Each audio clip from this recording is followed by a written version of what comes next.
LiberalViewer presents.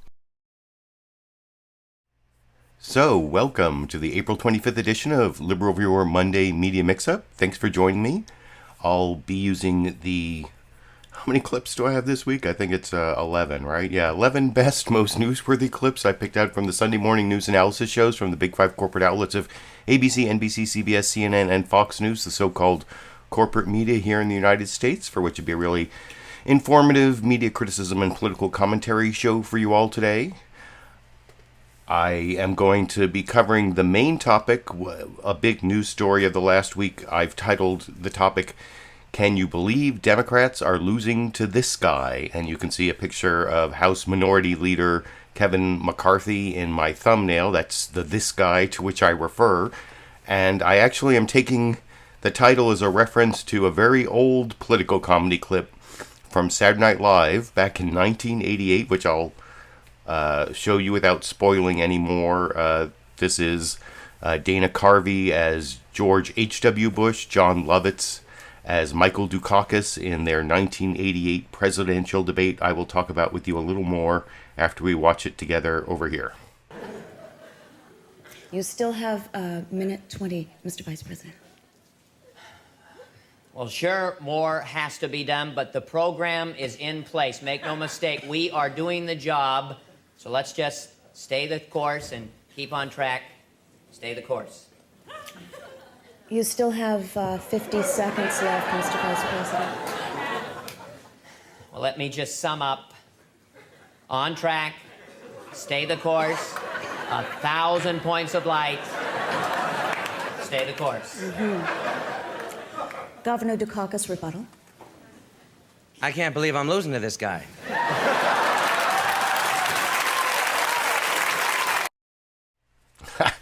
It's still funny all these years later, but I don't know, I guess you have to remember the Bush-Dukakis race and the Willie Horton ads and all that stuff, but I can't believe I'm losing to this guy. That's kind of what I think of when I see that Democrats are likely going to lose the House of Representatives in the midterms, and House Minority Leader Kevin McCarthy is then likely going to be the next Speaker of the House. Of course, Republicans could pick someone else.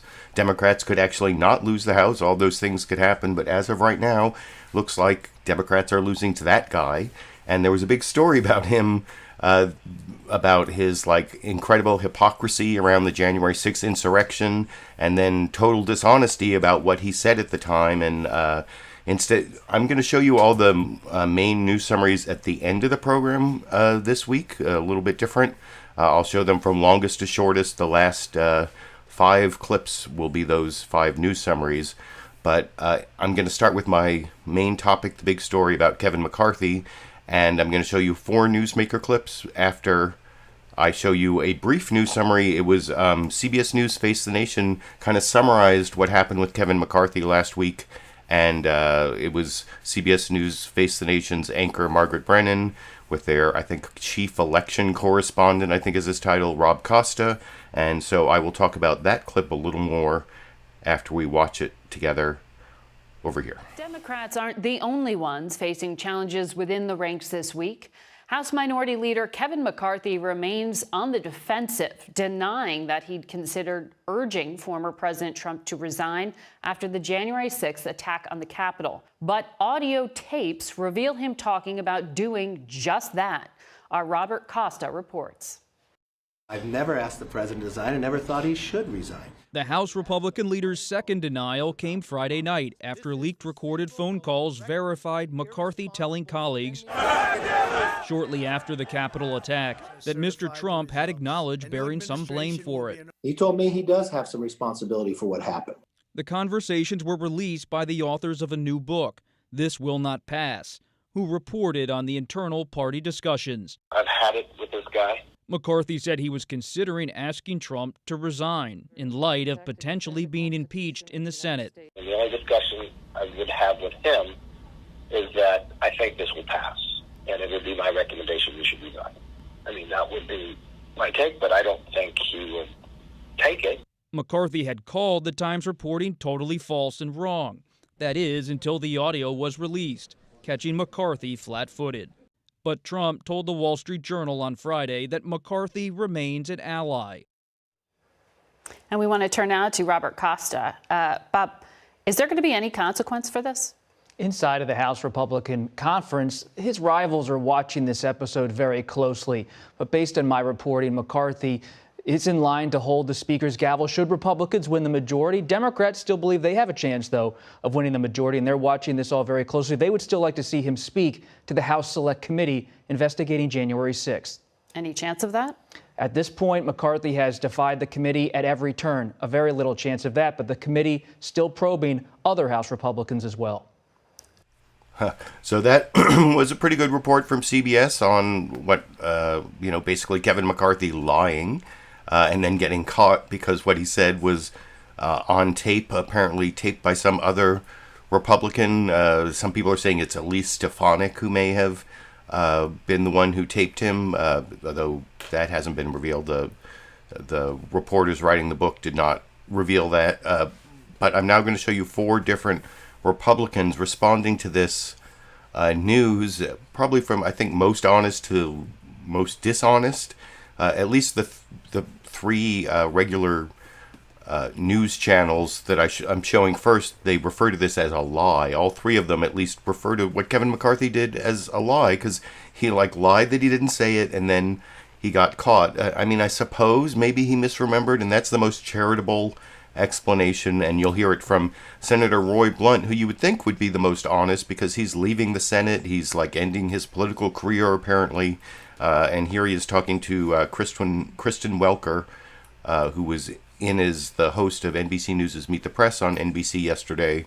And she asked him both about Representative Kevin McCarthy's hypocrisy around January 6th, and also, since Senator Blunt is a senator, about Senate Minority Leader Mitch McConnell's hypocrisy, which I will talk about a little more after we watch that clip together over here. Senator, let me ask you about a story this week impacting your party. This is this new audio tape that we heard from the top Republican in the House, Leader Kevin McCarthy. It began with these revelations in the new book, This Will Not Pass. The authors released audio in which we hear McCarthy days after January 6th saying this about then President Trump. Take a listen. I'll get your reaction on the other side. Okay. No, it'll pass the House. I think there's a chance it'll pass the Senate even when he's gone. The only discussion I would have with him is that I think this will pass, and it would be my recommendation you should resign. For context, I think it's important to point out that before the audio was released, McCarthy said that the words were totally false. He's now said that the tape was taken out of context. We understand that he's spoken to former President Trump. They've mended fences. But you just heard the audio, Senator Blunt. Given the disconnect, how can Americans believe what the top Republican in the House says? Well, a lot of people were saying a lot of things in that 2 weeks. I haven't talked to the minority leader in the House about this, but he's been close to Trump. Frankly, when I first heard this, I thought anybody who'd been as close to President Trump as Kevin McCarthy would know that the last thing that Donald Trump was going to do was either resign or quit. It was a pathway. There were 10 days to the end of his term. There was no way that was going to happen, and I was frankly sort of surprised that Kevin would even suggest it might be a realistic suggestion to make to President Trump. Is it a credibility problem, though, that he came out and denied it, and now there's tape that the world has heard that disproves his denial? Well, you'll have to ask him that. My guess is you don't remember every conversation you're in exactly the way it occurred, and maybe you remember it the way you want it to occur. But I've been in. I'm the only one of 2 people in the history of the country have been elected leaders in both the House and Senate. I've never been in a leadership meeting where you felt like you couldn't think out loud, and apparently they have a leadership where you can't think out loud. Could it doom his chances, though, to become the next Speaker of the House should Republicans win back the House? I think it depends on the margin in the House. Anything could impact that. You know, when you want to be Speaker, you don't just get the majority of your members. You have to get almost all of your members, and that's challenging. But I will tell you this. I think a lot of things will happen between now and November. I think one thing that's likely to happen is Republicans will be in the majority, and if that happens, nobody will have worked harder to make that happen than Congressman McCarthy has. Let me ask you about this Senate. And Leader McConnell, apparently, according to the same book, this will not pass, said to two longtime advisors at the time, the days after January 6th, quote, "The Democrats are going to take care of the SOB for us." He said Donald Trump's behavior, quote, "If this isn't impeachable, I don't know what is." You are close to Leader McConnell. Is that consistent with what he was saying to you at the time? I never heard him say anything like that. He's a fairly closely held guy. At the end of the day, he didn't vote for impeachment. And, the Democrats were trying to impeach somebody who was already out of office. I think my view has been if President Trump did anything that was illegal, there's a process for that. But you don't remove people from office who are already out of office. Well, but was it your gut reaction, Senator? And again, you were involved in the broader conversations within your chamber that his actions were potentially worthy of conviction. Apparently, McConnell said he was considering that. Did you consider that for a moment? No. You never considered convicting former President Trump? Well, one, it's not my job, and two, what I've said about that, whether it was President Trump or the people who inappropriately attacked the Capitol, anybody who committed a crime there, either planned a crime or committed a crime, there is a process for that. And I'm not suggesting that President Trump did either of those things, but there's a process for that, and it's not a political process. It's a judicial and legal process. I've been fully supportive of the Justice Department effort to prosecute people who were in the Capitol, and I've also added to that people who somehow were illegally planning activities on that day. Did you ever hear Leader McConnell say he believed there may be enough votes for conviction? No. Okay. Let me ask you, because former President... Now, you see at the very end there, she talks about votes for conviction. So she makes it clear when she says conviction, she means conviction by the Senate of the charges that led to Trump's impeachment. But earlier in that Q&A, she let Senator Roy Blunt get away with, when she asked him, about whether Trump should have been convicted, Roy Blunt answered as if she were asking convicted criminally, and talked about, criminal charges and the Department of Justice going after people criminally. But what she was really, and this has been one of the problems, that people talk about impeachment, the word impeachment, as if it means getting someone out of office. Impeachment is the charge that, as we all remember from having gone through this twice with Trump, I would hope, the House of Representatives impeaches, that's the charge, and then the Senate is supposed to do a trial, although apparently they can decide not to do a trial, another thing we learned from the Trump years, and then they decide whether to convict, remove from office, and to also to bar from holding office in the future. Those are all things they can decide, and Kristen Welker should have brought that up when he tried to pretend she was talking about criminal conviction, and also when he said that the senators were trying to impeach him after he was out of office. Well, the House had already impeached him, and senators were supposed to try, convict, and then bar him from holding further office if they thought that was warranted. That should have been the question. So that's my criticism of Kristen Welker there, but at least that was more honest in terms of the credibility of Kevin McCarthy being definitely in question after being caught lying. I mean, lying used to mean something. I guess another thing we learned during the Trump years is people don't really care that whether politicians tell the truth about, politicians are supposed to be, the cliche, their reputation is for lying, but that kind of lying that politicians usually do is they promise things and then they don't deliver. This is a different kind of lying. This is the kind of lying where where like something happened, you did something, someone asked you about it, and you say, no, it didn't happen, I didn't say that. It's like a factual lying, not like a promise lying, because I think it used to be that politicians lying in terms of promising and not delivering, that's sort of the expected lying from politicians. But the lying about like what happened, that, when you were a witness to something, you said and heard something and then you lie about it, that's not the kind of lying we expect from our politicians. Am I right? Am I right, people? You let me know in the comment section. And you'll also see ABC's Martha Raddatz here talking specifically about that lying question when she, or about Kevin McCarthy's political future.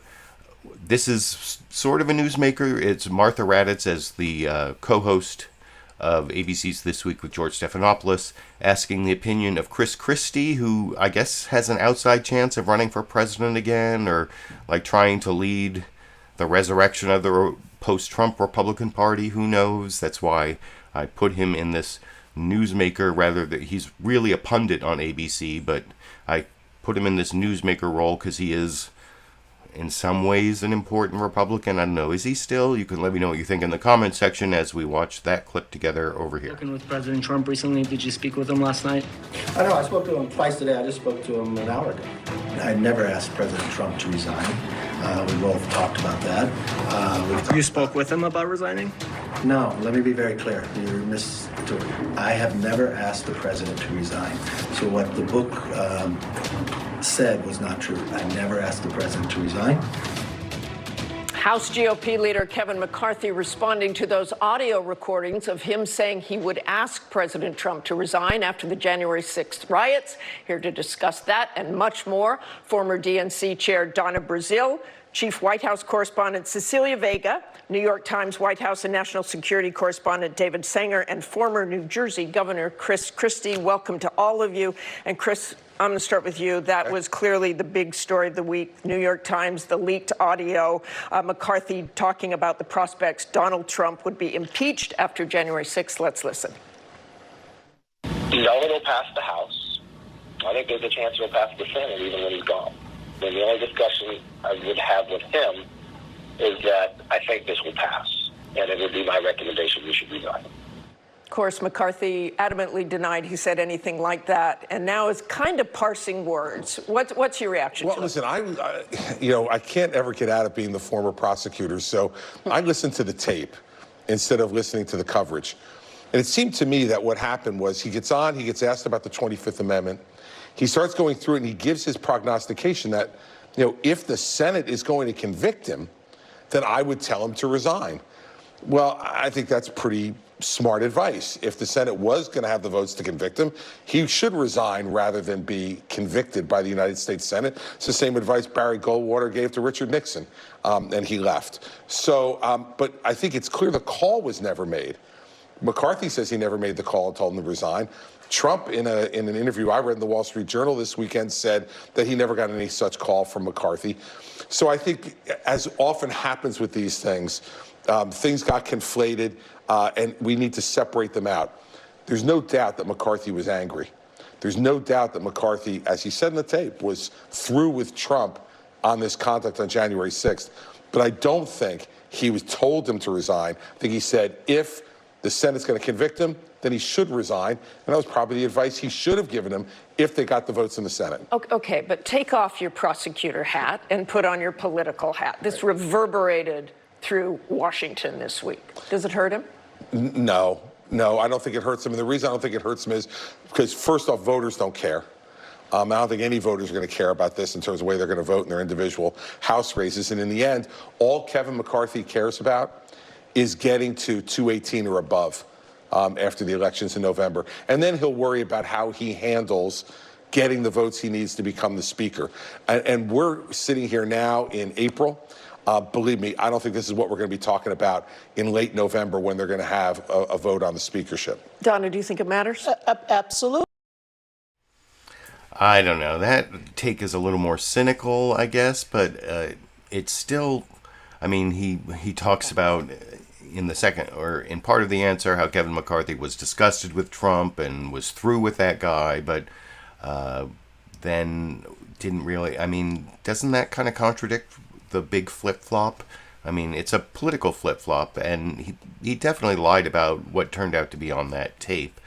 And I still think that's a big deal. I saw in the live comments, people were talking about, or I saw Seal Beater was talking about other presidents that lied, but I talked about politicians' reputation for lying, but lying in like their campaign promises, not about events that happened. And then you've got the Seal Beater said, I did not have sexual relations with that woman, Clinton. Yeah, but that's what he got impeached for. That's what I'm saying. Lying used to be a big deal. That lie from President Clinton is what got him impeached. So that actually kind of proves my point rather than disproving my point about how before Trump lying used to be a big deal, but after Trump lied, how many times did he lied like almost every time he opened his mouth about everything, not just about promises, but just about everything. And it was disgusting, and I hope we never have to go through a presidency like that again, because it was like ruining the country, and I don't know if we've even recovered yet. So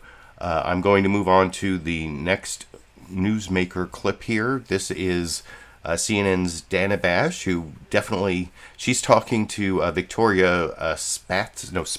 I'm sorry, let me get her name right. She's a Ukrainian member of the U.S. Congress, or ethnically Ukrainian, and she's in Ukraine talking about, most of the interview was about that. Victoria Spartz, yes.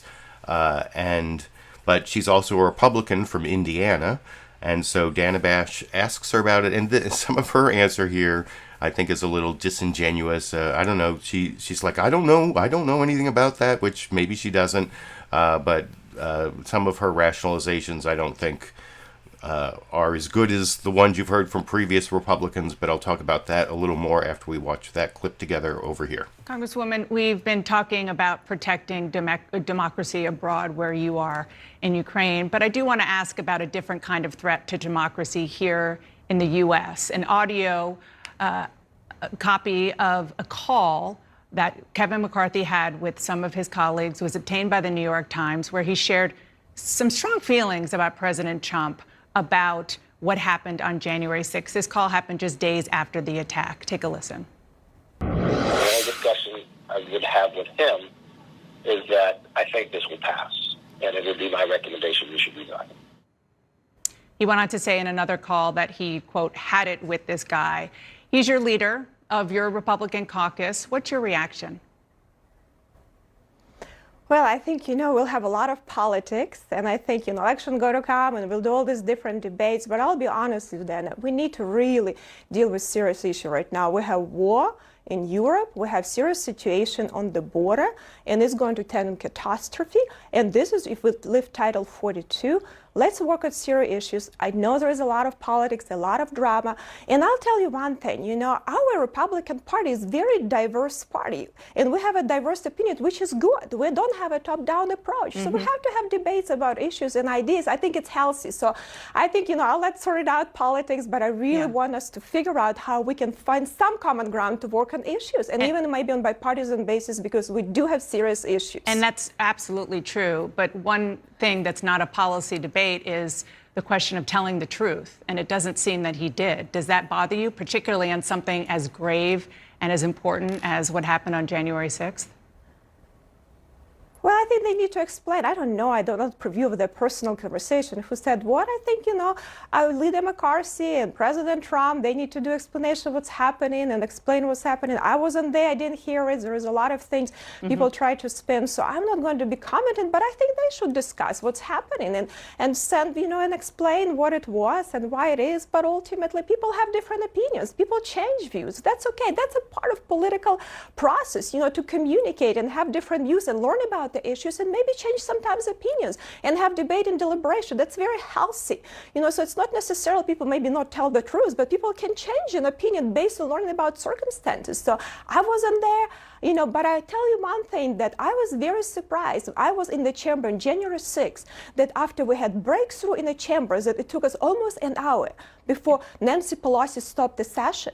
That was surprising for me because it posed a lot of risk for the members inside and for also our Capitol Police, and we never got an answer to that question. So hopefully someday we will. Before I let you go, Congresswoman, we talked to... So I don't know, the whole changed his mind argument.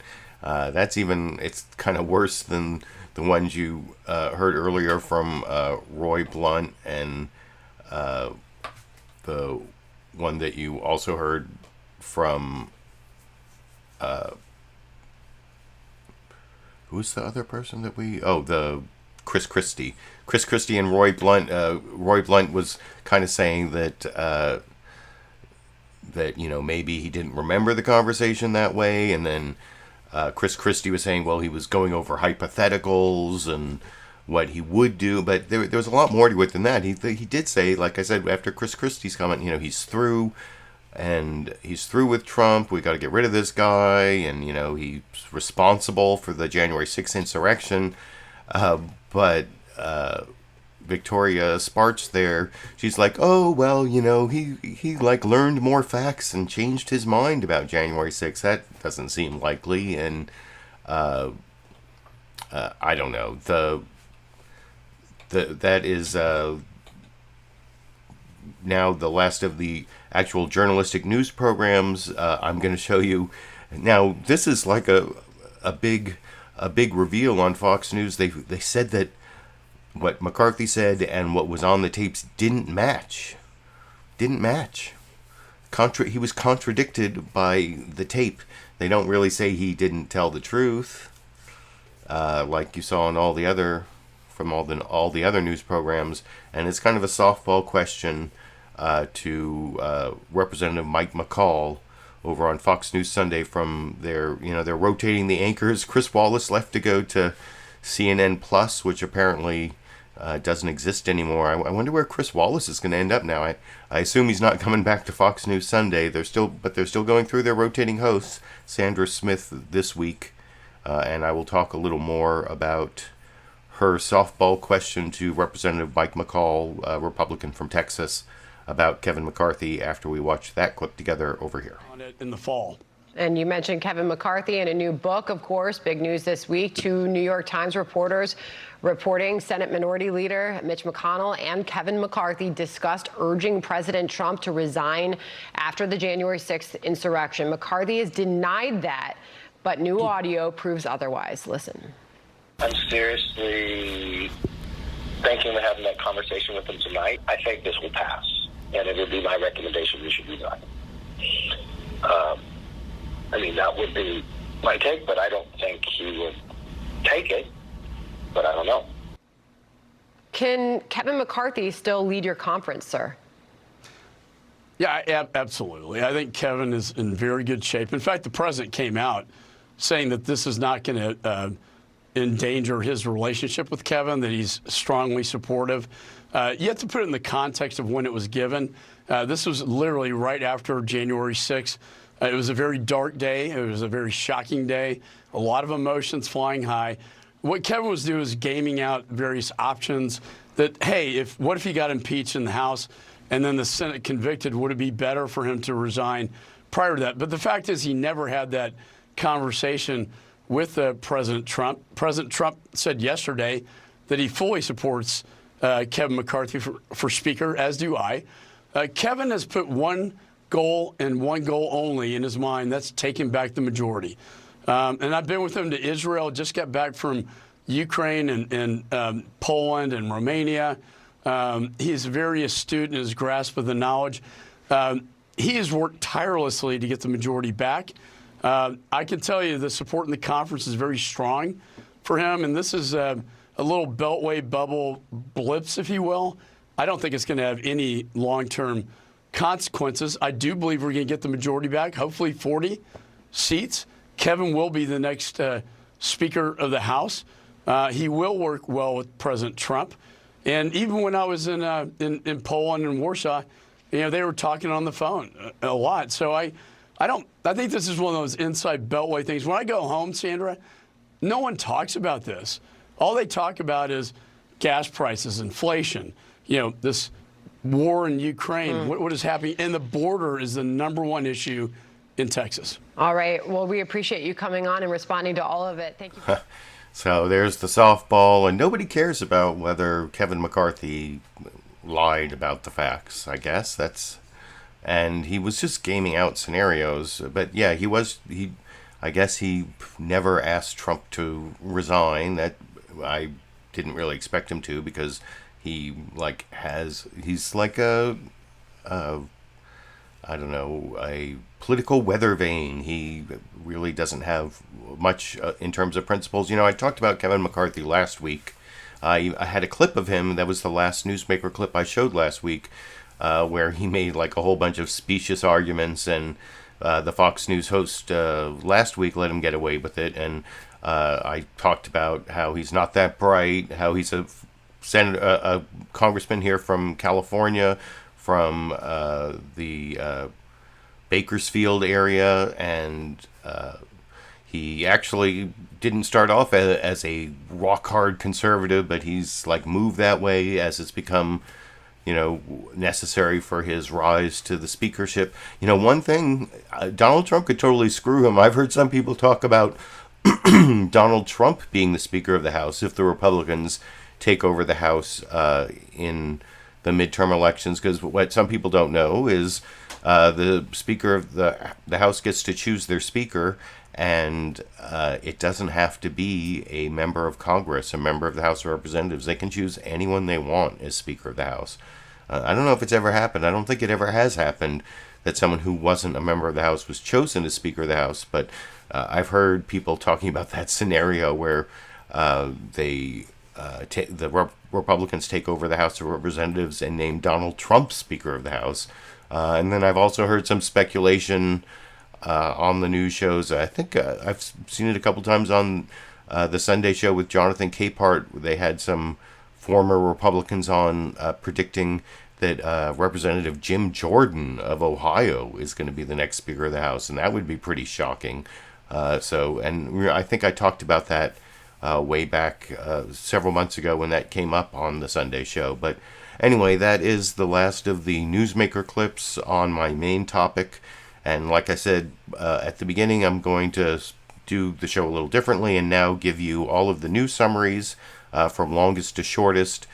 They mostly focus on the ongoing Russian invasion of Ukraine, that pivot away from Kyiv into like the east, the Donbass region, and then the south where Mariupol and the land bridge to Crimea, all the way across to Odessa, and maybe even to the part of Moldova that, that's the Russia's greatest aspirations, though it's looking more and more like they're not going to be able to achieve those ends, and maybe even Ukraine might win this war. But there's also continuing evidence of Russian brutality and war crimes. And then there was the big news that was like breaking during the Sunday shows about the visit of the U.S. Secretary of Defense Lloyd Austin and the U.S. Secretary of State Antony Blinken. They made a secret trip to Kyiv and met with the Ukrainian President Vladimir Zelensky, and it was kind of funny because Vladimir Zelensky revealed that they were coming when it was still supposed to be secret for security reasons, and the U.S. government wouldn't even acknowledge the trip occurred till the Secretary of State and the Secretary of Defense were out of the country. And apparently Russia bombed a whole bunch of train stations along the route where they had traveled in, or I don't know if that's why, but that all happened after these news summaries you're about to see. 4 of the 5 news summaries are on the ongoing Russian invasion of Ukraine.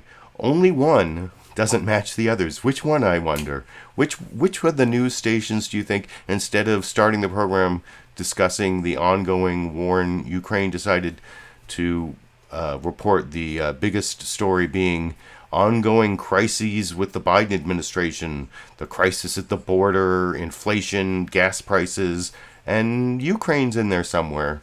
Which of the news stations do you think did that? I'll let you ponder that question. It's not hard to guess which of the 5 doesn't belong. But that will be, and I put short summaries of all the clips I'm showing down in the video description, along with all the sources of the clips if you want to see them in their full context.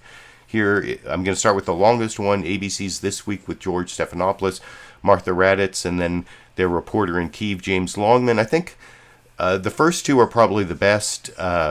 This one and CBS comes next. The ABC one sort of gives you the best strategic picture. I think the CBS one gives you more of a picture of the human cost and the more of the pathos, the humanitarian cost, and makes you feel, gives you the feels for the tragedy of what's happening to the people. So I'll show those 2 first. just because, and the longest one is ABC's This Week with George Stephanopoulos, Martha Raddatz, James Longman, that I'll talk about with you a little more after we watch it together over here. Good morning and welcome to This Week. As we come on the air this morning, Ukrainian President Volodymyr Zelensky announces that Secretary of State Antony Blinken and Defense Secretary Lloyd Austin are expected to visit Kyiv at any moment in what would be the highest level U.S. official visit to Ukraine's capital city since the war broke out. And with Russia bearing down on eastern Ukraine, the show of solidarity comes as officials increasingly believe the next several weeks will be a critical period that could define Ukraine's future and the world order for decades to come. In response, Western nations are speeding up military aid to Ukraine. President Biden announcing yet another $800 million package this week, seeking to bolster Ukraine's defense forces with heavy artillery in the eastern Donbass region, as Russia's renewed assault there shows no sign of letting up this Orthodox Easter weekend. Our foreign correspondent James Longman has just returned from the front lines of the conflict. He leads us off from Kyiv. Good morning, James. Yeah, good morning, Martha. An important day here in Kyiv. U.S. Secretaries of State and Defense here in the city. They're here to discuss timings for that further U.S. military aid to the country, trying to get as much help in as they can before Vladimir Putin makes his next move. This week, Russia's full ambition for this war made clearer as their assault ramps up. A senior commander now saying that Putin's forces don't just want the east, they want to take full control of southern Ukraine. Deputy Prime Minister Irina Vereshchuk told me how important the Blinken and Austin visit to Kyiv is at this crucial point in the war. When you talk on the phone, the emotional part of the conversation cannot be conveyed, and US officials will be able to see just how the Ukrainians are fighting. Ukrainian never give up. On Orthodox Easter, strikes hit the historic city of Odessa. Several people were killed, including a baby, in this residential building. Airstrikes on more eastern targets too. This, another hospital under Russian attack, as Ukraine says elite Russian units are now moving in. And all eyes on the strategic city of Mariupol. Putin declared victory here, but the attacks continue on the steel plant, where some 2,000 Ukrainian fighters are still dug in. Concern too for at least 1,000 civilians who are taking refuge here. The mayor of Mariupol telling us military equipment from the US has been reaching fighters in the city, and they have no intention of surrendering. It's the second most powerful military on earth, he tells me, and our city is holding them up. If Mariupol were to fall, Moscow would seize a critical port and the linchpin to a strategic land bridge to Russian-occupied Crimea. That would pave the way for them to take full control of southern Ukraine, pushing westwards to Odessa and perhaps over the border into what they consider pro-Russian areas of Moldova. This eastern front stretching over 300 miles, bombs dropping into the backyards of the few residents left who are now living near this encroaching front line. Are you scared living here? Are you scared? You're right here, and the bombs are landing next to your house. Sure, I'm afraid, she says, but what should we do? This is our land. This is our home.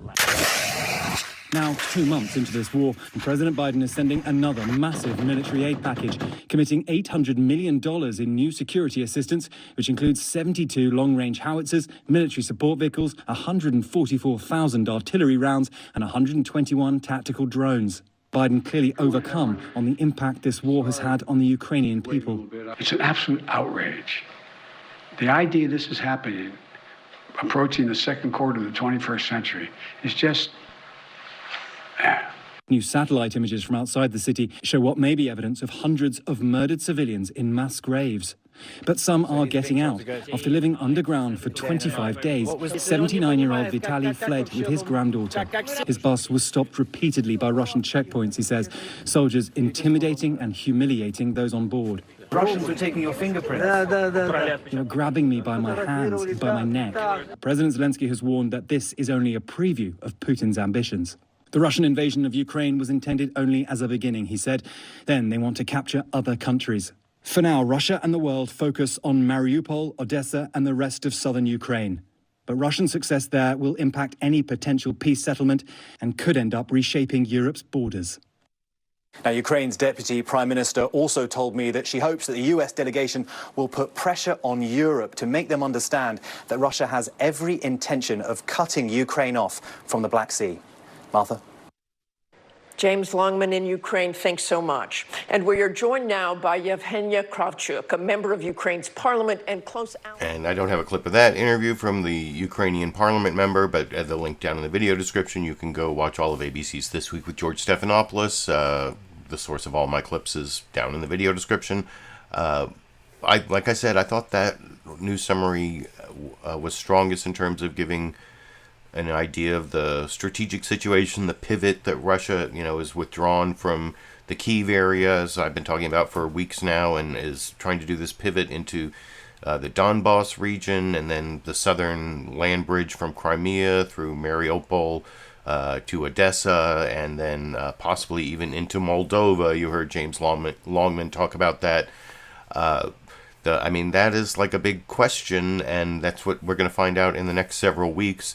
Maybe I talked about the deadline of May 9th because that's like victory over Nazi Germany Day in Russia, and it looks like Vladimir Putin is trying to have like some victories to announce in the eastern Donbass region, maybe in the southern region with the land bridge to Crimea by May 9th, but that is definitely open to question. That's what we're going to find out in the next several weeks, because the effectiveness of the Russian military forces has been really low. The Ukrainian forces have done really well, and they're getting armed more and more now by the NATO alliance, and you heard about all these aid packages. What they have to do now is more of a counterattack, which is more difficult than the defensive things they've been doing. But Russia has shown a lot of weakness in their forces, so I'm not going to predict how it's going to turn out. I mean, it looks more like things are trending in Ukraine's direction, if you want to know the truth, and that could, as I was talking about last week, in terms of the logic of war and peace, how sometimes winning is losing, how if you win in war so much that your supply lines get extended, then you can start losing as your supply lines get attacked and your forces way up in the front no longer get supplied. But I was also talking about how even though Ukraine and NATO may win the military conflict, that could push Putin into a corner where he decides that his only option is to use chemical or nuclear or biological weapons, I suppose. But tactical nukes are one thing that have been talked about, and that was the topic of my live stream last week, whether Russia would go nuclear. If you want to go watch that, if you missed it. But anyway, that's the strategic situation. I think a lot of the same information is in the CBS News Face the Nation news summary I'm about to show you, but I think it also gives you more of the human cost and, the pathos of war, which I'll talk about a little more after we watch that news summary. It's Margaret Brennan and Charlie D'Agata yesterday over here. Welcome to Face the Nation. We have been told repeatedly that the next few weeks in Ukraine will be crucial. So the urgency for more support for the country is no surprise. But the official announcement of a top-secret trip on part of the Biden administration officials as we go on the air has not been confirmed by the U.S. But word is out. CBS News senior foreign correspondent Charlie D'Agata is in Ukraine. Charlie? Good morning, Margaret. It came as a surprise, to say the least, when President Zelensky dropped that the U.S. Secretary of State and Defense Secretary would be arriving here today, saying it's no big secret. It's no big secret what tops the agenda: more weapons, and fast. In a marathon press conference held deep underground in a subway station, pausing at times for passing trains, President Zelensky struck a defiant yet thankful tone. Let me stress, he said, all the signals, steps, terms, and amounts regarding U.S. weapons, all of this is improved, and for that, I am grateful. It may be too late to save Mariupol. Ukrainian officials say Russia launched airstrikes today on the besieged steel mill, sheltering soldiers and civilians. This video of families who've been hunkering down in sprawling bunkers for months was reportedly taken 3 days ago and released by the Azov battalion. It cannot be independently verified. President Zelensky warned Russia against the slaughter of remaining resistance fighters. If our men are killed in Mariupol, he said, Ukraine will withdraw from any negotiation process. To the west, at least 6 cruise missiles slammed into the Black Sea port city of Odessa. City officials say a strike on an apartment building killed 8 people, including a mother and her 3-month-old baby. Russia's defense ministry said missiles destroyed a facility storing weapons supplied by the U.S. and Europe. Russian howitzers opened fire in the Donbass region in eastern Ukraine. Despite these forces making some territorial gains along a 300-mile front line, Ukrainian troops have repelled the worst of it at a significant cost to the Kremlin, according to British military intelligence. Russian television broadcast live pictures of President Putin attending an Easter Orthodox midnight mass. With the war he started raging on and the deaths of innocent civilians rising by the hour. President Zelensky said he is open to a direct meeting with President Putin in order to end the war. In his Easter address, he said, "Our souls are filled with fierce hatred for the invaders and all they've done. Don't let that rage destroy us from within." Margaret?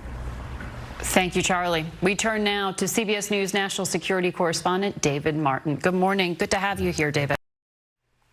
And you can see there that CBS News Face the Nation, they have their report from Charlie D'Agata, who's back after a while. I don't know if he had to leave because he, said that thing about, this is happening, among white people and not like third world savages, or that's an exaggeration of what he said, but he, made that, it wasn't on Face the Nation, it was, on one of the other CBS reports where he said something that was a little disparaging of, there are a lot, and it's so true that you see, every week we're talking about Ukraine. It's the main story. It has to do with Europe.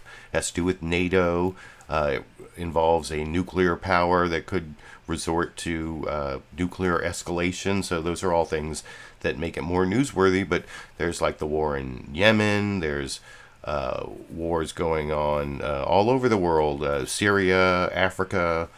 I talked about that a few weeks ago, and I don't know why the brutality of war gets the coverage you saw from CBS there for Ukraine, but the media just doesn't care, especially when they're non-European, non-white people.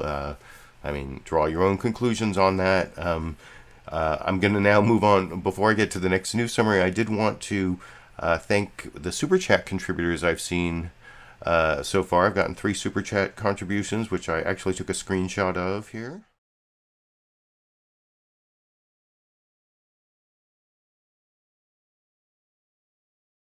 So thank you, Tom Trask, Lulu Girl, and Matthew for those Super Chat contributions. And Lulu Girl, I can't promise you I'm getting another rescue dog anytime soon. That's a long thought process that I can't give you a deadline on, but I do have a nice Dash clip to end the program with, and Dash is still around. So, but thank you for all the Super Chat contributions. And that I don't get a lot of ad revenue these days, and so it's that. And then also there are links down in the video description to become a monthly supporter on Patreon, or to give a one-time contribution through PayPal. Those are the main sources of revenue for the 8 to 10 hours of work I do on this program every week, and makes me feel like people appreciate the time and effort and the whatever expertise I have for making my media criticism and political commentary. And speaking of media criticism, the next news summary is the one that I said doesn't, which one of these things is not like the others? Well, of course, it's Fox News, because if you read Gabriel Sherman's book, The Loudest Voice in the Room, you know that Fox News was created by Roger Ailes to be a propaganda outlet for the Republican Party. So sometimes journalism does, incidentally occur there, but that is not the main purpose of Fox News. And that is why this Fox News summary is so different from the other ones. It's all about the crises of the Biden administration, and maybe Ukraine kind of fits in there. and it's I've been showing how during this whole Russian invasion of Ukraine, a lot of the news programs, they would do more than one news report at the beginning of the program. I've just been showing you the opening from the anchor, and then the first reporter they talk to, if they talk to a reporter. You're going to see NBC and CNN don't even talk to a reporter from Kyiv this week. But a lot of times they were talking to a reporter from Kyiv, Lviv, and over on Fox News, they've been doing, they have someone in Kyiv or Lviv in Ukraine, but they start with the person in Washington, D.C., because it's all about the politics. It's all about the Biden administration. Well, this week, later in the program, like half an hour in, they did have a report from someone in Kyiv. But the first two, they do have two reports. First one's from Washington, D.C. The second one is from the border, Texas border, to talk about the Biden's border crisis, which is the chyron you see like at least once an hour on Fox News every day for months, and I'm sure it's going to be there every day leading up to the November midterms, because if you read Gabriel Sherman's book, The Loudest Voice in the Room, you know Roger Ailes created the Fox News channel as a propaganda outlet for the Republican Party. So with that as context, let's watch the Fox News Sunday News Summary, Fox News Sunday News Summary together over here. And hello again from Fox News. The White House finding itself in a political bind just ahead of midterms over its decision to lift Title 42 by this time next month. The administration had used the public health order as a tool to deport migrants coming across the border during the pandemic. Now, a growing number of Democrats want it to stay in place over fears the administration is not prepared for a summer surge from the South. In a moment, we will speak with one of those Democrats, Henry Cuellar, representing a South Texas border district, and Republican Michael McCaul, ranking member of the House Foreign Affairs Committee. We begin with Fox team coverage. Bill Melugin live in Eagle Pass, Texas for us with more on the growing migrant crisis there. But first to Alex Hoff. She's reporting live at the White House for us. Hi, Alex. Hi, Sandra. Yeah, right now the Biden administration is struggling to find balance on a range of issues. With Earth Day, climate action is once again a key flashpoint. The administration is hoping to fulfill promises there, but inflation and global energy needs are complicating that. Get some of these bills to my desk. From Washington State Friday, President Biden urged lawmakers in Washington, D.C. to get moving on climate action. This is a matter of national security. But so is a war in Europe. Because of it, the U.S. has banned Russian oil and gas imports. But Treasury Secretary Janet Yellen said this week the European Union, following suit, may do more harm than good. Counterintuitively, it could actually have very little negative impact on Russia, because although Russia might export less, its price it gets for its exports would go up. Following a meeting with Ukraine's prime minister, President Biden announced Thursday an additional $800 million in military aid. Sometimes we will speak softly and carry a large javelin, because we're sending a lot of those in as well. According to the latest Quinnipiac University poll on the subject, Americans find inflation and the war in Ukraine to be the most urgent issues facing this country. But 9% of those polled put immigration at the top.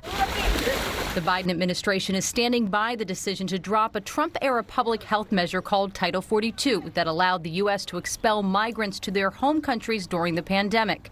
Now, 47 Democrats are pushing for a delay. And talking to some of my Republican colleagues, they're saying, we can't believe the White House is giving us this narrative.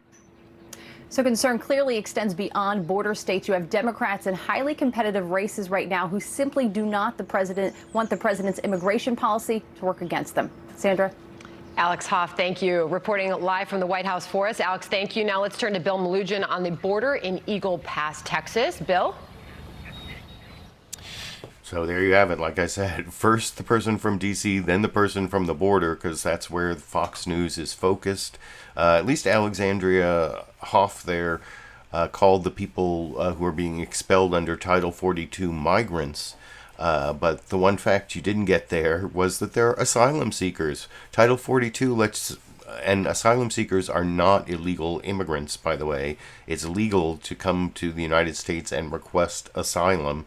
and under this Title 42 that is only supposed to be it's supposed to be based on the CDC's assessment of the health risk of the pandemic. And it was always, I talked about this a few weeks ago, and I showed the lawsuit where this is already, at least a lower district court has found this to be bogus legally. Yes, bogus, that is a legal term. No, it's not a legal term, but that's my legal term.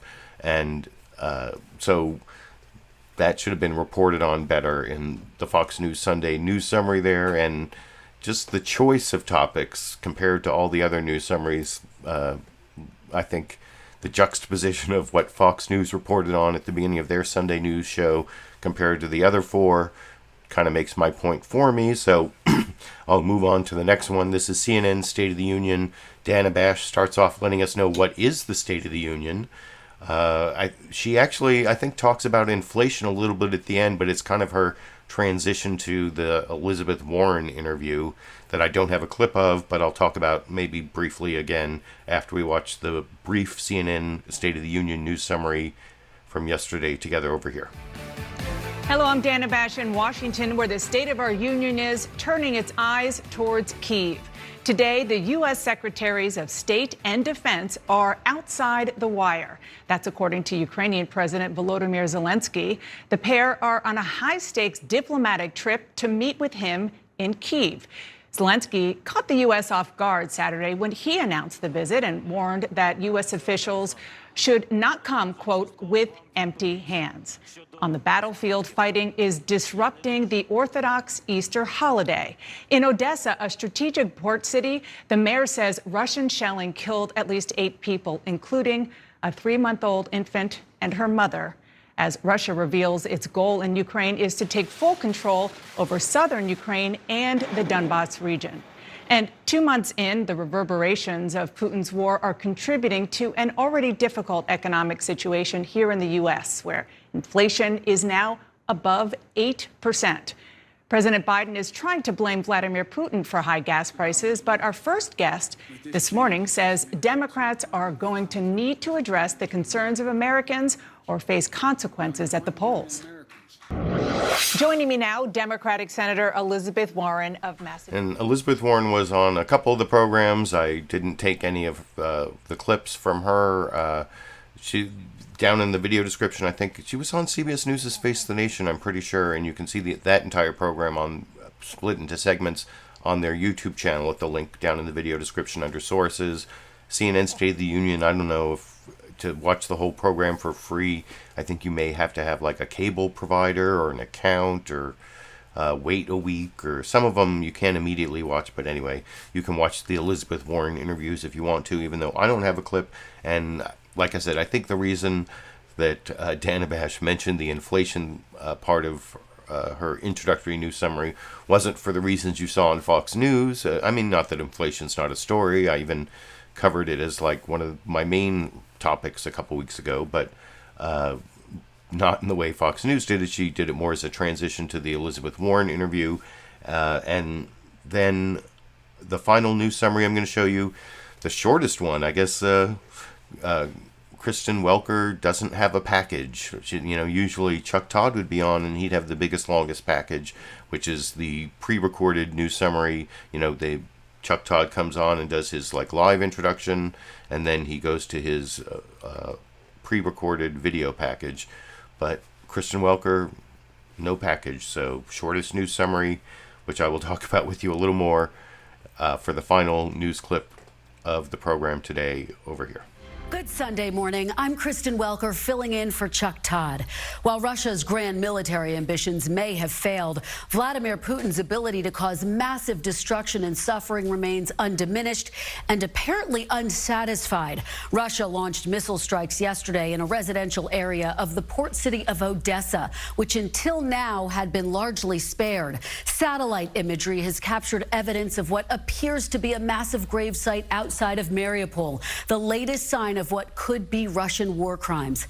Mariupol remains the scene of a desperate stand by Ukrainian fighters holding out against a siege Putin says not even a fly should be allowed to escape from. Russia hopes to capture the eastern Donbass region, and a Russian commander now saying all of southern Ukraine into neighboring Moldova. President Zelensky says U.S. Secretary of State Antony Blinken and Defense Secretary Lloyd Austin are expected to arrive in Kyiv today for talks on U.S. military assistance. We're going to begin our reporting this morning with a top advisor to President Zelensky, Igor Zhovka, who is in Kyiv this morning. Welcome to Meet the Press. Let's get right to it. So yeah, I guess, I don't know why they didn't have a report from, usually it's Richard Engel would be reporting from Kyiv or outside Kyiv, or I don't know why there was no Richard Engel report or no pre-recorded package, or just Kristen Welker and then the deputy head of, I can't remember what that guy's title was, but I don't have a clip of him either. But anyway, that is the last of the news clips for the program today. I do have to finish up soon because I have a meeting coming up. I've talked about this a little bit, how I've been working on local criminal legal issues and helping organize a forum of district attorney candidates. You know, in California, in all the counties in California, district attorneys are elected. They're very powerful figures. They decide like what crimes are prosecuted and not prosecuted in the county. They decide like whether police are prosecuted for shootings. All sorts of things are that prosecutors do make them really powerful, and a lot of people don't really understand the power of district attorneys. And anyway, in Sacramento County, where I live, the district attorney is not running for re-election, so it's an open seat, and I've been working with a group of other local community activists to host a couple district attorney forums before the election, June 7th. We did one last January that I talked about then, and then this Saturday we're doing our second one. If that's something that interests you, it's open to the public, so you can register for the Zoom. Here, I'll put a link down in the live comments there, and if anyone's actually interested in seeing what the ACLU and these other groups have put together for the two district attorney candidates, the topic of this forum is racial equity is one topic, and the other is restorative justice. And we have a bunch of good questions, and then there'll be opportunity for audience questions. You can actually submit a question when you register. I actually did a bunch of texting over the last several days using this texting program that the ACLU provided. I texted like 45,000 people in Sacramento County, inviting them to this forum. And one person I texted like asked me, you know, because the text said I was Alan and I was a volunteer with the ACLU Sacramento chapter, and the person, is this Alan Ash? And I thought, oh, because that's my last name. And I was wondering, why is this person asking, is this Alan Ash? And I said, yes, this is Alan Ash. And it was a YouTube subscriber. I actually texted one of my YouTube subscribers. That almost never happens, where like I run into one of my YouTube subscribers in real life. So I thought I would pass. I don't know if that YouTube subscriber is watching now. I'm not going to say your name, but I did already text one of my YouTube subscribers over the weekend and invite them to this forum. If you want to see, this is one of some of the local activism work I do as a volunteer with my local ACLU chapter here in Sacramento, if that interests anyone. And then before I finish the program, I did promise that I had a bonus Dash clip, and I will show that to you. This I took this morning. I think last week I showed how Dash will mew when he wants the faucet turned on. That's how, because the previous week I showed him drinking from the faucet. Last week I showed him mewing because he wanted to drink from the faucet. This week I caught him just like randomly yowling in the kitchen right over there, and then I got the very end of the yowling and I startled him. You can see he notices the camera, gets startled, and then walks up to the camera and to an extreme close-up to finish the program over here.